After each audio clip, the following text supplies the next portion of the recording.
Hello সবাইকে, কেমন আছো সবাই? এই যে আমরা চলে আসলাম ব্যারাকপুরে আম নিতে।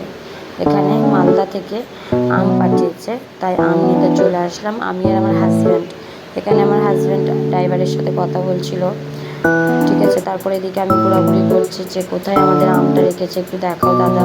তো বললো হ্যাঁ দেখাচ্ছি, দেখাবো আর কি, তোমরা নিয়ে চলে যাবে, তোমাদের জন্য পাঠিয়েছো তো। আমি বললাম ওকে ঠিক আছে ঠিক আছে। তো এবার একটু দেখছিলাম। তারপরে এই যে আমার হাজব্যান্ড আর ড্রাইভারটা বার করছিল। এখানে আমার হাজব্যান্ডকে বলছে কত আম দিয়েছে, বলছে হ্যাঁ অনেক আম, এবার খেতে থাকবে, বেশ মজা করে। সবটাই ন্যাংরা আম ছিল।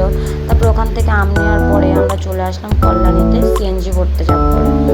এই যে যাচ্ছি আমি আর আমার হাজব্যান্ড গল্প করতে করতে। আর এদিকে সিএনজির অনেক চাপ, শ্যামনগরে তো প্রচুর লাইন থাকে। আগে লাইন ছিল না, এখন অনেকটাই লাইন হয়ে গেছে শ্যামনগরে।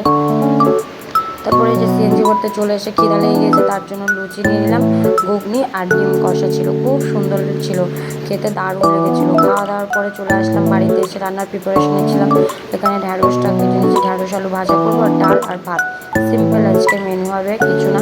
আর এদিকে বাসন থালা মেজে মাজবো আর কি, রেখে দিয়েছে, তার জন্য সব কিছু উঠাচ্ছি, টুকটুক করে বাসন থালা মেজে নিয়েছে। ভালো করে মাজতে হবে, রান্নার আগে আমি সব কিছু মেজে টেজে গুছিয়ে রেখে দিই। যেহেতু কাল রাতে রুটি টুটি করা হয়েছিলো তো হটপটে, ওই জন্য কাল আর বাসন মাজেনি।